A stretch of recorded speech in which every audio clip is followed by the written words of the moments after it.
In this video, we'll show you how to withdraw money from your Property Bridges account to your bank. Once you're logged in, go to the Wallet section from the menu on the left. Here, you'll see your available balance and recent transactions. To start a withdrawal, click the Withdraw button at the top of the page.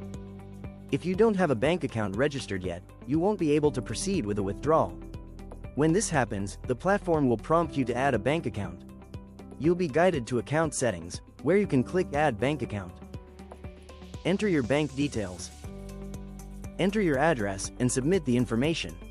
Once your bank account is registered and active, return to the Wallet section and click the Withdraw button at the top of the page.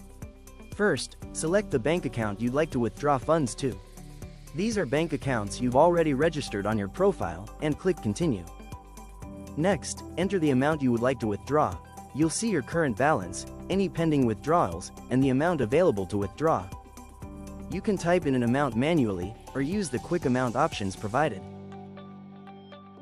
Once you're happy, click Continue to review the withdrawal details. On the review screen, double-check the withdrawal amount and selected bank account. When everything looks correct, click Withdraw to confirm. Once submitted, a confirmation message will appear. Your withdrawal will be reviewed by our team and sent to your bank account, usually within 24 to 48 hours. If you need any help, please contact our team at team@propertybridges.com.